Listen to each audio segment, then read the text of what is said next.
standing and just give Jesus a shout of praise in this place? No music.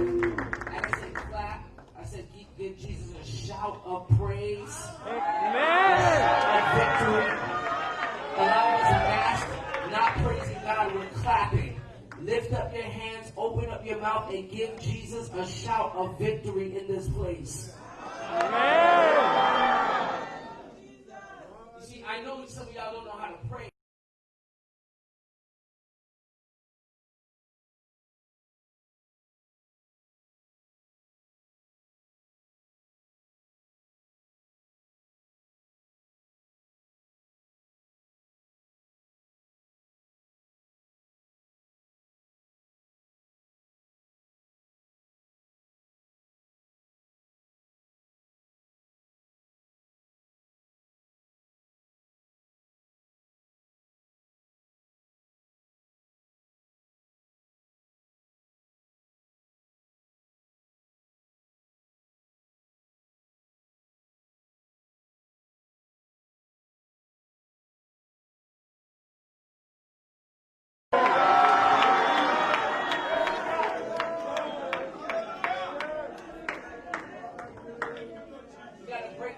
Churchism.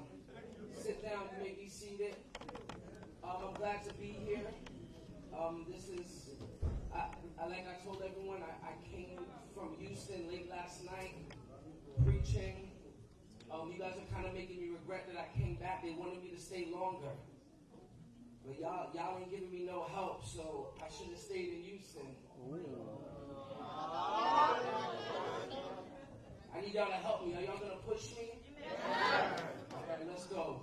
1 Samuel chapter 31. Let's go. Oh, for all of y'all, I don't dress like the typical preachers. I'm not wearing a suit. I'm sorry. That's not me. That's not me. So, to let y'all know, it makes some of y'all uncomfortable, and it's okay. Some of y'all need to get out of your comfort zone. You've been stuck in church too long. Get out of your comfort zone. Everyone don't need to wear a suit to be anointed. Most of the people with suits got no oil. They got a suit, but they got no power. They got a suit, but demons stay when it's preached. Let me be good. I'm already offended people. I'm 2 minutes in. 1 Samuel chapter 31.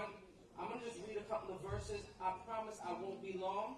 Is the lie that every preacher tells. And I promise that I will try not to lie. No. You don't have to laugh. It's okay. Some of y'all look like you've been baptized in lemon juice. But the Lord is my strength. But just a little bit. It's a little loud. There's a lot of feedback. Oh, it's in and out? All right. 1 Samuel chapter 31. This is going to kind of be a weird verse to read, but you'll see where I'm coming from. 1 Samuel chapter 31, here's what it says. Now the Philistines fought against Israel, and the men of Israel fled before the Philistines and fell slain on Mount Gilboa. Then the Philistines followed hard after Saul and his sons, and the Philistines killed Jonathan, Abinadab, Mount Chishia, Saul's sons. The battle became fierce against Saul. The archers hit him, and he was severely wounded by the archers. Then Saul said to his armor-bearer, draw your sword and thrust me with it, lest these uncircumcised men come and thrust me through and abuse me. But his armor-bearer would not, for he was greatly afraid. Therefore Saul took a sword and fell on it. And when his armor-bearer saw that Saul was dead, he also fell on his sword and died with him. So Saul his three sons, his armor-bearers, and all his men died together that day. May God bless the reading of his word. Like, this is the weirdest verse to read in a youth revival. Why would he read about people dying? But the title of my sermon is called The Autopsy of a King. The Autopsy of a King. Amen. If anyone knows, If anyone knows, this is better. If anyone knows what an autopsy is, how do you know what an autopsy is? It's It's something they do when someone passes away. They cut the person's body open. A mortician would cut their body open, and they would check to see the reason why the person died, the reason why the person passed away. So they would do all types of tests. They would see if the person had alcohol in their system, whether they had drugs in their system, whether the person died from a heart attack, a brain aneurysm, whatever the issue was, they would do a study to see the cause of death. The reason why this was important and why it is important, because it gives you a view on the life of the person, how they lived, what they ate. One of my friends Camera's about to die.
y'all broke up, but you still, my God, you still have a soul tie.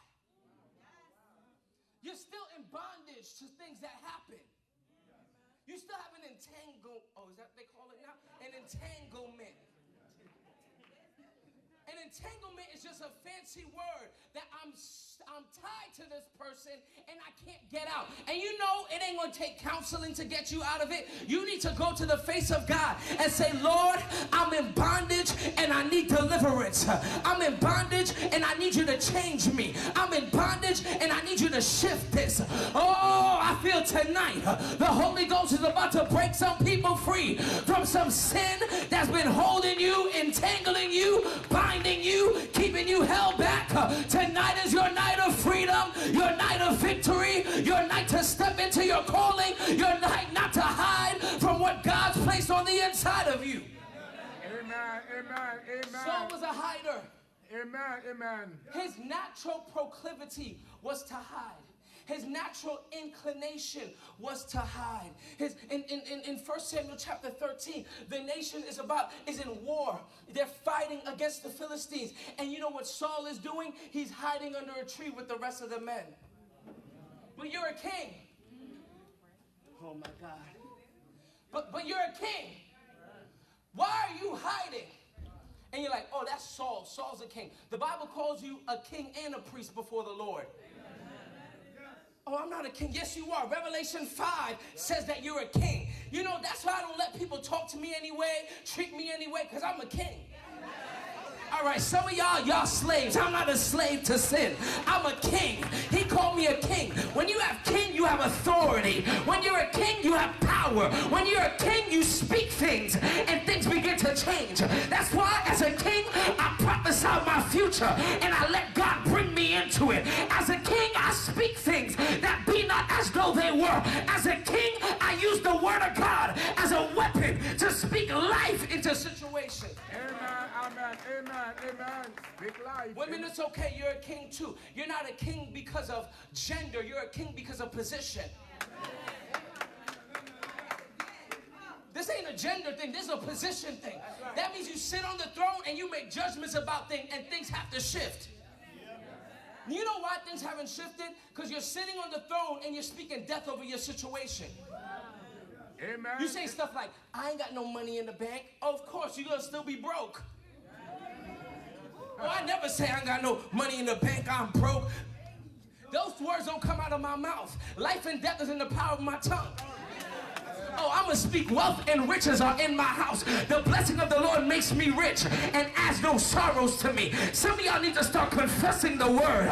When your situation doesn't look like what God said, I'm going to speak the word. You may be going through, but you got to speak the word. Greater is he that's within me than he that is in the world. Speak the word. Well, you want your situation to turn around? Speak the word. You want your family to be delivered? Speak the word. You want things to shift in your life? Stop speaking death and speak the word. Amen. His word is spirit and life. You speak it, life starts coming in your body. You start getting energized. Saul was a hider. He was a hider. In 1 Samuel chapter 14, his son ends up fighting a battle that him and the other men are hiding. His son takes his armor bearer and takes down a bunch of the Philistines, and he's hiding. He's a leader, but he's hiding. Called, but hiding. Anointed, but hiding. Ooh, this reminds me of Haitian church.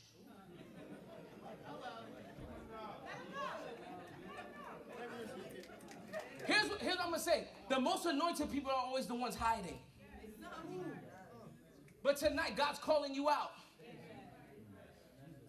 It's always the ones that God got a special calling on. Those are the ones who are always trying to run away. Oh, but in the name of Jesus, you will not run.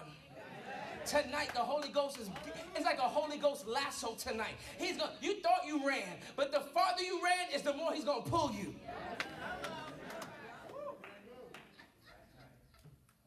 So look at this. Saul is running. He's hiding from what God's called him to. He's hiding from his purpose. Here's my favorite one. In in 1 Samuel chapter 17, there's a man named Goliath who steps on the scene. And he starts taunting the people. By this time, Saul is king. And he's standing there and he's cursing and defying the people of God. And guess what? Samuel's hiding. You know, Samuel became such a hider that the whole nation became punks. You know, some people will never step into their calling because you're hiding. Amen. That's true. You know, some people will never step into their destiny until you get out of your bondage. Amen. You know, you have the key to so many people's deliverance, but you rather stay bound. You rather be like Moses, staying in the desert afraid. Get out of the desert. I don't care if you kill someone. God has the power to redeem you. I don't care if you smoked weed last night. God has the power to shift you. I don't care if you called in, had a booty call right before you came here. The Holy Spirit has enough power to break through your sin and to shift you into your purpose. I don't care what you did. God doesn't care what you did. As long as you come to him with a sincere heart, he's going to use you. All these church folk acting like they're perfect. Look at their resume in Haiti. They come to America, act all righteous. Go look at their resume. Go ask the neighborhood about them. They were the biggest freaks back in the day. How you had 3 kids, you wasn't married. Now you're the most holy person in church, judging everyone for how they look, how they dress, what they say. Baby, that's called phony. You need to get it together. Oh, no one's gonna say amen right now, but I feel this thing in my spirit. How did them 3? You ain't the Virgin Mary. How them babies appear?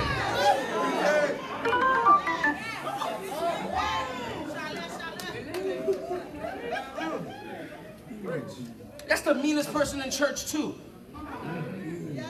The person who should be the most compassionate. I can't judge no one because I know what I did. I know if God didn't pull me out of some stuff. Oh my God! Even while I was preaching. Oh, I had to quicken on that. Look at this. Saul made the country into a bunch of punks. Everyone's hiding. Goliath is cursing the people and everyone's hiding until David shows up. Can I say something right quick? If you don't want to do what God told you to do, God's going to send someone else. Amen. That's true. God's going to send someone who they're going to look at that person and they're going to be like, you're the leader, but I'd rather follow him.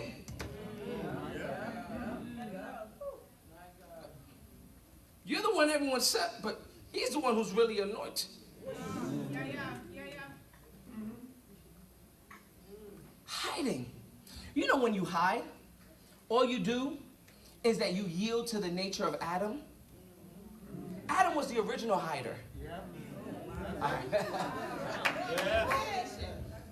He was the originator. He was the OG in hiding.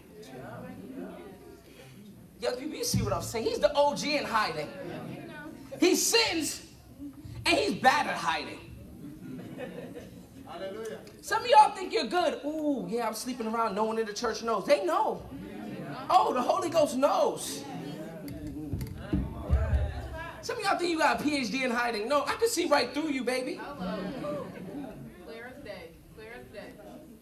Oh, just because I didn't call it out don't mean I don't see it. I'm a pastor, but I'm a prophet too. Look at this. Adam sins. Eve sins. And the first thing they do, let's hide. Hiding is the nature of the first Adam. Being honest and open is the nature of the second Adam. Amen. Amen. Amen. That's true. When you hide, you're living under the nature of the first Adam, the first man. Because that was his inclination when he sinned, was to hide. Jesus says, come out. Confess your sins. Wow. Literally the opposite of hiding is what Jesus wants us to do. All right, y'all ready for the second point? First point was what? Hiding. So we're doing the autopsy of Saul. Right? We cut him open after he died. We're going to look what killed him. What killed him spiritually? Number one, he was a hider. Number two, this one's good. He compared himself too much. Can I tell you, this is one of the biggest destiny killers I've seen out there, is a spirit of comparison. And you know, social media don't make it easy.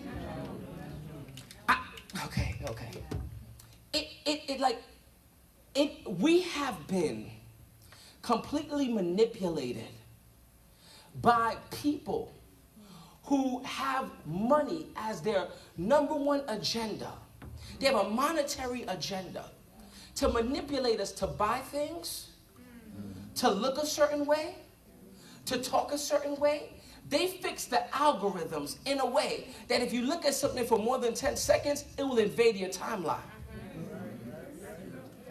To the point where you start looking at people who you want to be like, who ain't really living that life, and say, I wish I was like that. You know one of the greatest killers of destiny? Comparison. Because God made each and every person unique. He made each and every person with a specific calling. He made each and every person with this supernatural difference about you, where if you go to a certain place, you can fit in this place, but if you try to go somewhere else, you won't fit there. God has literally fashioned you in a kind of way where no one can look like you. No one can talk like you. No one can be like you. Oh, but you want to copy the systems, the patterns of what everyone else looks like. But God is saying, I place something unique in you. But you know you can't tap into it trying to be like the world. You can only tap into it being in Christ. All right, so look at this. Ooh, this is so good. This is so good. You know the devil's sin? You know the devil's sin, his sin, what got him kicked out of heaven? Everyone says it's pride. It's not pride. Look what he said. He's literally the prince of comparison. Look at this. He says, I will be like the Most High. He tried to compare himself, my God, to God. And it got him kicked out of heaven. You know, every time you start living in comparison, you become the devil's child. Woo, my God, that was good, but y'all didn't say amen. A spirit of comparison will open the door to the prince of the power of this air, the devil. Amen, that's true. Woo. All right, so let's look at this. 1 Samuel chapter 18, verses 6 to 9. And I'm going to look at it in the Message Bible. I'm only going to look at one verse. This is right after David killed Goliath, and the women are on the streets, right? The Message Bible says, in joyful and gleeful dancing. That's how the women are. Let me tell you, Saul's the king, but David's getting the women. You know a spirit of jealousy was up in there. All the women screaming, Saul killed 1,000. Ooh, David his 10,000. Saul killed 1,000. David his 10,000.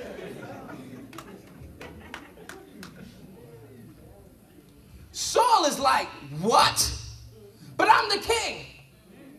Saul killed 1,000. David his 10,000.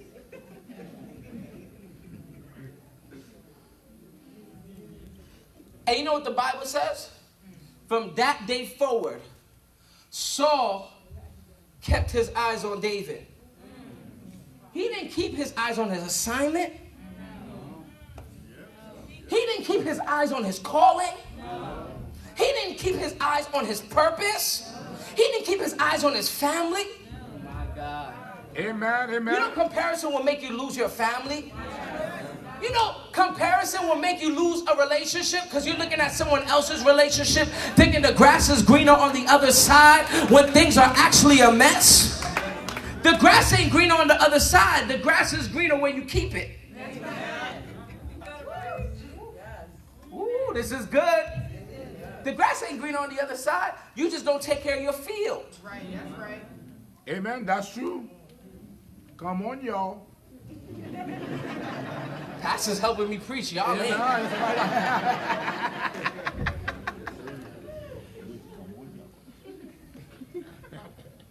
Comparison's a killer. Amen. It is. You have your lane. You have your race. Stay in it. You have what God's called you to? Stay in it. My sister was like a beast athlete when we were growing up. She was so fast. She broke records that only recently got broken a year or two ago. And my sister's a few years older than me. This was records that she broke 20 years ago that just got broken in the town that we lived in. My sister was like, her biggest race was a race to qualify to go to pen relays. So you see how fast she was. This is her biggest race. I mean, this is literally her biggest race. And my sister, with all confidence, because everyone she raced, she already beat them.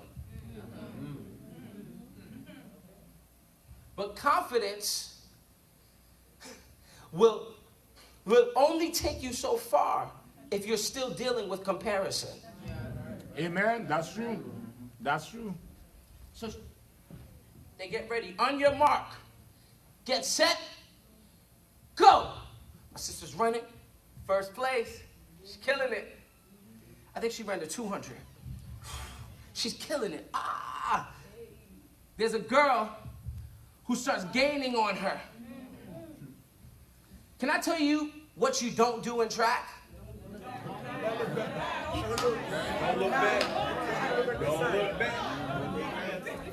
I don't care what the person next to you does. Your assignment is the ending line. She's running, she's killing it. The girl next to her starts gaining. She looks over. She lost it.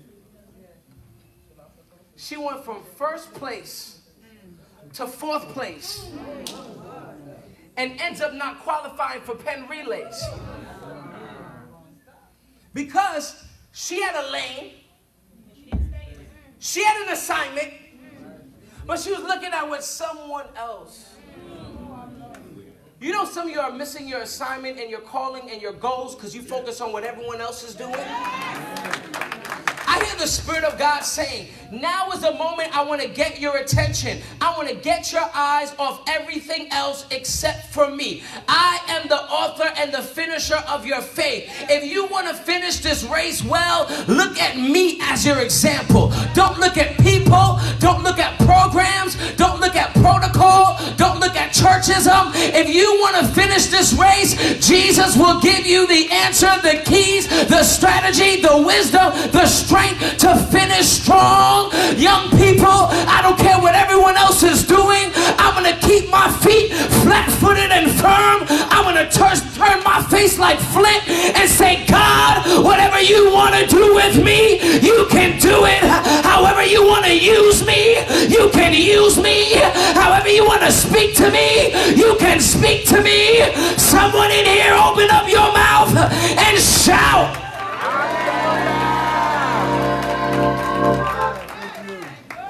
Here's number 3. Here's number 3. Number 3. We're doing the autopsy of King Saul. Here's number 3 reason why he died. He blamed others. Amen. Woo, this is a good one. Oh, young people, we love blaming everyone for where we are at our lives.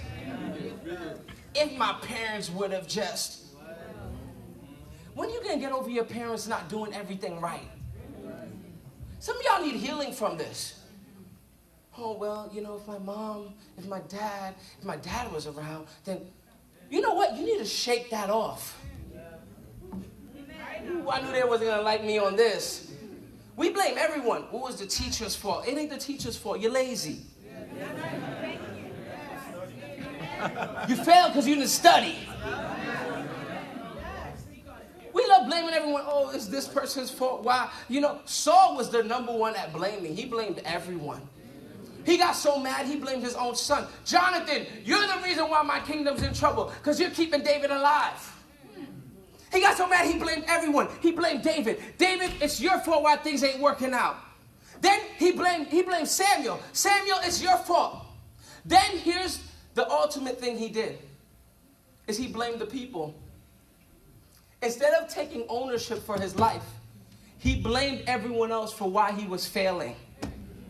You know, God told him, Saul, kill every Amalekite. Amen. That's true. Don't leave one Amalekite alive. All of them. Every single one of them. Kill them. Slaughter them. Kill the children. Kill the animals. Kill everything.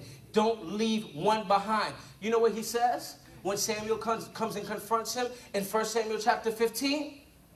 He said, the people told me to keep. But you're the king. Your responsibility is to listen to God, not the people. Amen. Amen. That's true. Many of you have a ministry of blaming people. Amen.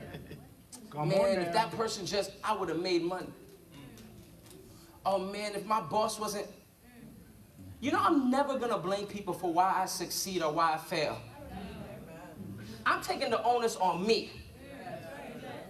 Because I'm not asking for anyone to put me at their table. I don't need your table. I'll make my own table.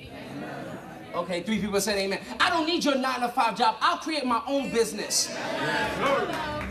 Okay, 3 people said amen. Some of y'all are so content with a little 9-to-5. You better get your little hustle and start your business and make some money, some real money. They gonna cap you at 100,000. I'm gonna have a business that I got no caps. The only cap is if I don't want any more. Amen. Amen. That's true. I ain't blaming anyone for my success. I don't care if my parents were immigrants. They didn't teach me. I'm going to pick up a book and learn about financial literacy myself. Man, my parents just taught me this. There were so many things my parents didn't teach me. I picked up a book and read it. This year alone on investments. I'm not even talking about my business. I'm not talking about preaching. I'm not talking about, just on investments, I made $40,000. That's how much people make in 1 year. Amen. I made through just putting money here, watch it grow. I'm sitting at home crossing my legs, laughing. Because there's no blame game here. If I don't succeed, it's on me. If I don't learn what's happening in the market, it's on me. If I don't smarten up and I only want to buy Jordans and Balenciagas, which I got on my feet, I ain't trying to boast. But you know, I bought Balenciagas after making $40,000. I didn't buy these Balenciagas while I had $300 in my bank account. Some of y'all ain't smart. Put your money in the stock market, then buy the sneakers. I ain't gonna be starting and have no money in my account. The devil is a liar.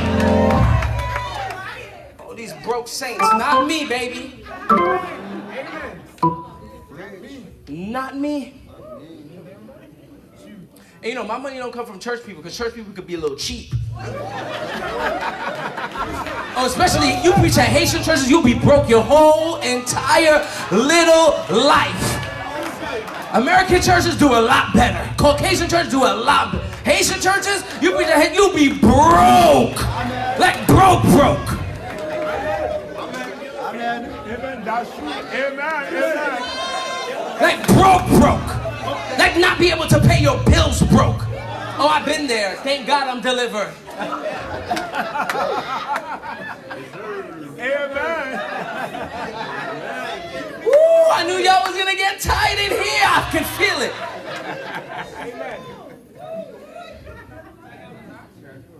All right, let me move on.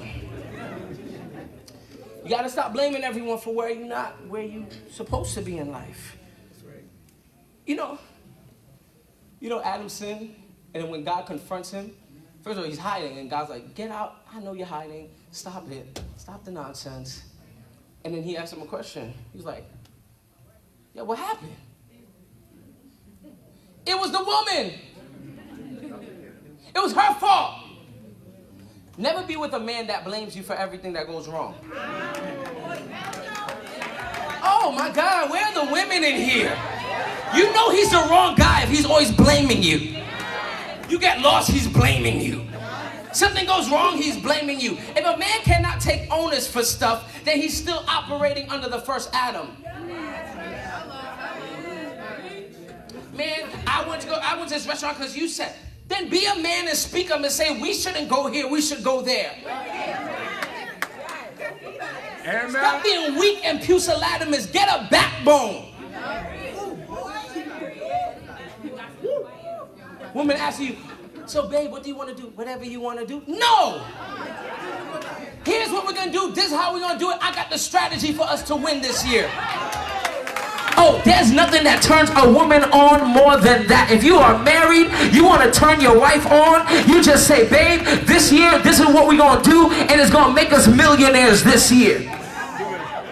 Amen. Amen. Now, what do you think we should do? No, babe, this is what we're going to do. This is how we're going to do it. The Lord, I prayed, the Lord gave me the strategy. Let me tell you something. Every woman wants that. They'll submit to that. They don't want to submit to your nonsense. Ooh, I'm talking good. They don't want to submit to your foolishness.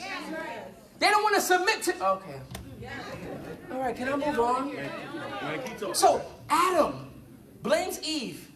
And then God comes to Eve, and then Eve blames the serpent. Church, can we stop blaming the devil for everything? You know the devil didn't send that naked pic?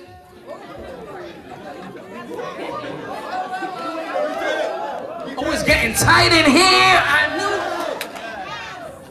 That wasn't the devil. You know the devil didn't send it. That was you.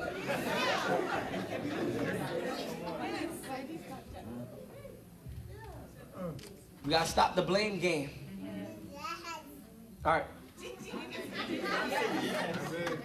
She knows what it is. She's shouting louder than most of y'all in here. Y'all should be ashamed. All right, are y'all ready for the last point?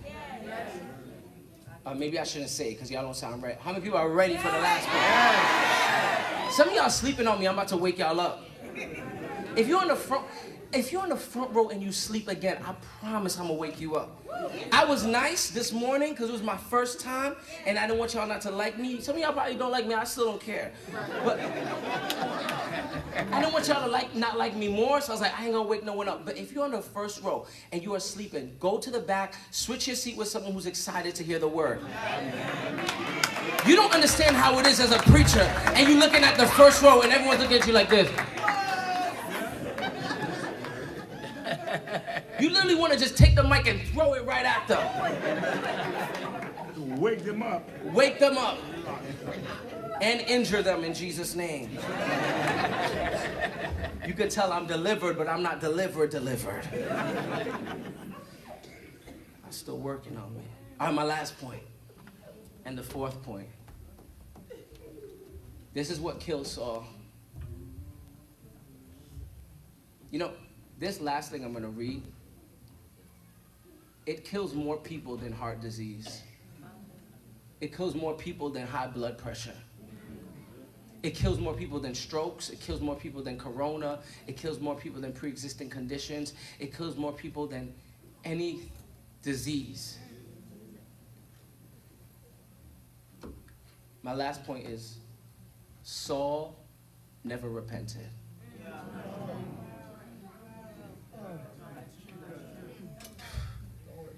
I'm not gonna lie, I felt just so heavy when I said that. Can I just talk to y'all for a second? It's like, I go to city, church to church, and I see just a lot of people playing church. They're just doing this thing because their parents told them to come, because someone, and they've never repented. They've never been like, yo, God, I'm a mess before you, and I really, truly need you. Yo, they've done all the church antics, but never repented. They're on the worship team, never.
Yo, David, if you look at David's resume,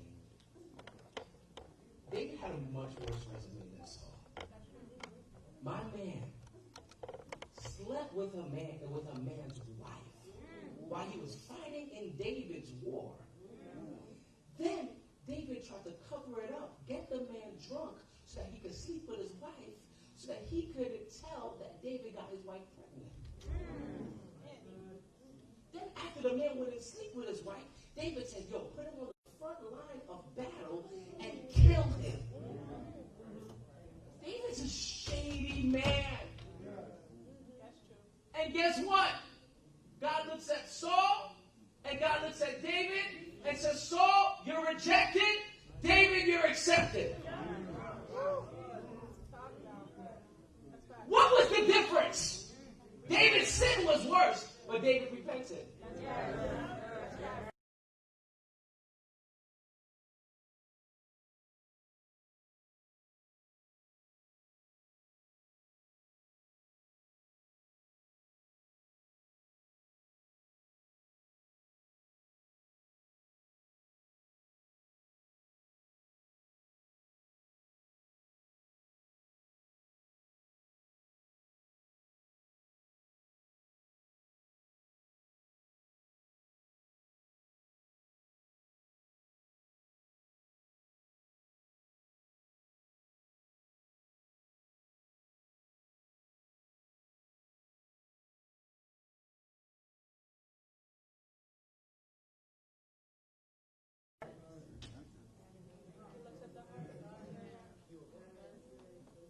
The people chose appearance, God chose heart. The people chose looks, God chose heart. Here's what's interesting. After both of their sins, they're both confronted by prophets. Samuel confronts Saul and says, Saul, you sinned before the Lord. And you know what Saul did? This is so bad. He goes, please don't tell the people what I did. I want to save face. Amen. Before the elders. Don't tell the church people I sin like this. Shh. Shh. When David sinned, David literally wrapped himself in sackcloth, called a nationwide fast, exposed his whole government like, I'm a mess. I sinned before God.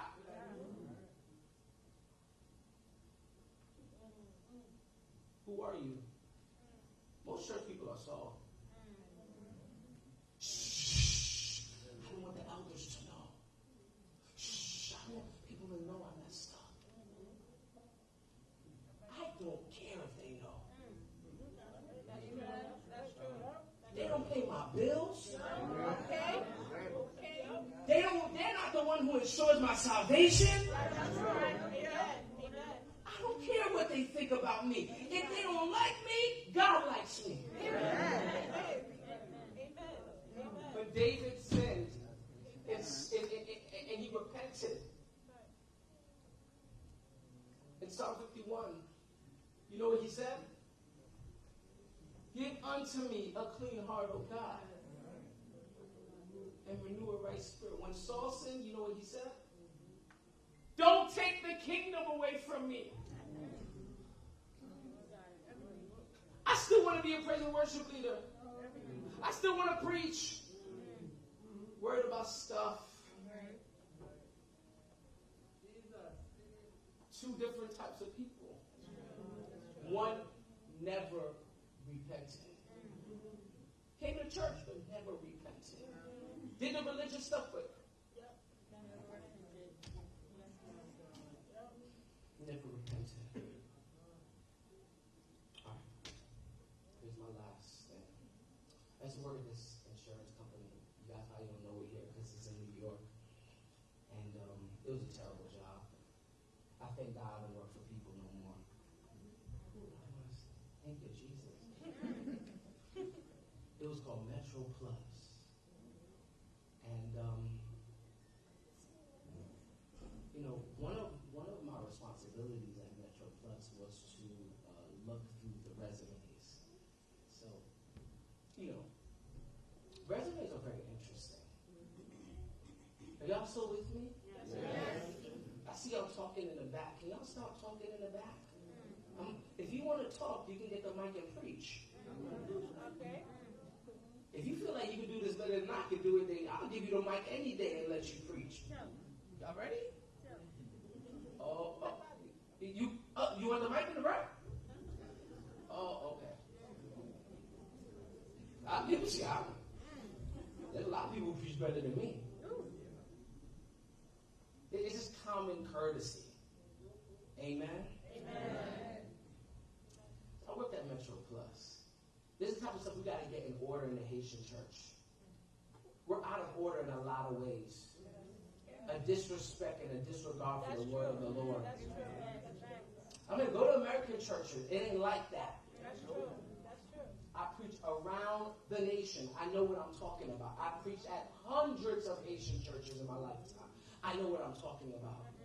Oh, you don't know. I'm 37. I've been preaching since I was 15 years old, baby. I've been preaching for more than half of my life. 17 years, more than some of y'all. I'm not wet behind the ears. There's no Similac on my breath. I have a master's degree in theology. I am learned and educated. Amen. Just in case y'all didn't know. Because the saints look at you and they judge you. They don't know. Right. I worked at Metro Plus. The thing about Metro Plus is it was just a challenging place. But one of my responsibilities was to look over resumes. So what I would do is I would look over resumes to see if people were qualified as like just the first measure before it went to the higher ups. And can I give y'all some wisdom? Can y'all not put wild stuff on your resume? All right, I'm going to give you an example. Are y'all ready? Yes. I'm looking through the resumes and all these crazy emails. Like, Big Booty Queen 86. Sis, you're never getting this job. I want to let you know, I just looked at your email. I don't care about your name. I looked at your email and said, you're not qualified. You could have went to Harvard University. I didn't even look at that section. I looked at Big Booty Queen and I pushed it to the side. Twerk Queen 44. Twerk Queen 44, out. How y'all gonna put these crazy names? Trap King 33. You're not getting this job, bro. I don't care if you have a degree in advanced physics from Yale. You are not getting this job. You could have went to MIT. You ain't getting this job just because The top of your resume disqualifies you. I didn't even need to read through the whole thing. I just looked at the top and said, you ain't getting this job. And that's when the Holy Spirit spoke to me in a very practical way. And he goes, I'm looking at the top of your resume, and I'm looking for one word. Repented. And if it's not there, he pushes the resume to the side. Amen. Amen. That's true. You know the way to receive the kingdom? Jesus said it in Matthew 3. Repent, for the kingdom of God is at hand. If you want to experience the kingdom, repentance is the key. What's on the top of your resume? Twerk Queen 84? What's on the top of your resume? Are you Saul? Never repented. You know, God's the only boss that'll fire you and let you keep working.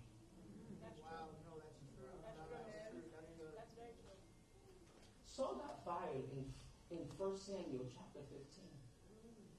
You know my man didn't lose his job for 15 chapters? For 20-something years? God let the man keep working after he got fired. Wow. Some of y'all in church thinking, oh, I still lead worship. You've been fired, baby. I still preach. No, you've been fired. God just letting you work. That's facts. That's facts. That's facts. You want to know why? You never.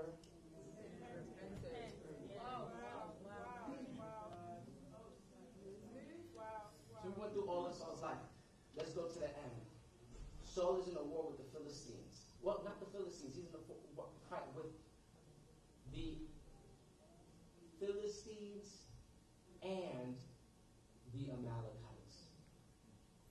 The Bible says archers hit Saul, but he's still alive and he can make it.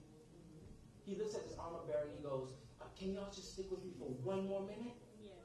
He goes, kill me. The armor bearer goes, I can't kill you. You're the king. I will never do that. You know what Saul does? He puts a knife and falls on his own knife. I always thought that's how Saul died until I read this in Chronicles and realized it wasn't Saul's sword that killed him. The Bible says that an Amalekite passes by. The same people who God told Saul to kill. All of them in 1 Samuel 15. You know that stuff God's saying, get rid of all of it. And if you don't get rid of it, it'll eventually come back and kill you. Amen. What you don't kill will end up killing you. And Saul is still alive, holding on to his last breath. And guess who comes around and gives him the final blow of death? An Amalekite. Who he didn't kill, ended up killing him. What he didn't kill in his life. You look at Saul's final autopsy report, and it says he didn't stop smoking, and smoking killed him. He didn't stop drinking. He didn't stop disobeying, and disobedience killed him. Tonight, your autopsy looks just like Paul's. Your autopsy looks just like Saul's. Just like Saul's. Cut you open and we see hiding. Cut you open, we see comparison. We cut you open, we see blaming others. We cut you open and we see never repenting. Why am I spiritually dead? Never repenting. Oh, this is a heavy word. If you're saying, God, don't want to be like Saul. I want to be like David. David, after he sinned, he goes, God, against you and only you have a... My man killed a man. And looked at God and said, God, I know I did something wrong to this person, but I'm more concerned that I broke your heart. I'm more concerned that I hurt you. I know the church people are upset at me because of some of this stuff, but I'm more concerned that I hurt you. Create in me a clean heart, oh God, and renew the right spirit within me. Tonight is a night of repentance. And if you're saying, God, I want to repent. I want to make this right. I don't want to be Saul spiritually. I want to be David. I got a lot of mistakes, but I'd rather be one that repented. You're saying, God, I need a touch from you right now. I want the top of my resume to say repented. For y'all who don't know what repented means, it just means, God, I'm sorry. So you're going to come up here, you're going to cry. Some of you are going to come up here, you're going to lift up your hands. Some of you are going to come up here. You're going to look through all of the stuff you've done. And then you're going to say, God, erase it. And when you do that, the Bible says your sins are as deep as the ocean floor. No one's ever been to the bottom of the ocean floor, and no one will ever be. The pressure alone will kill you. And God goes, I put your sins that deep.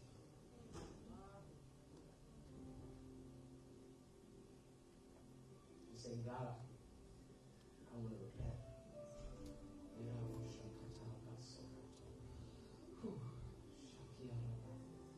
This is the moment right now to let Jesus come in and do a real work in your life.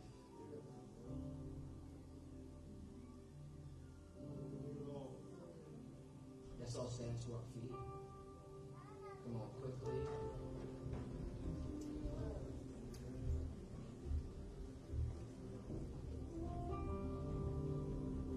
Don't look at your neighbor. You got your own race.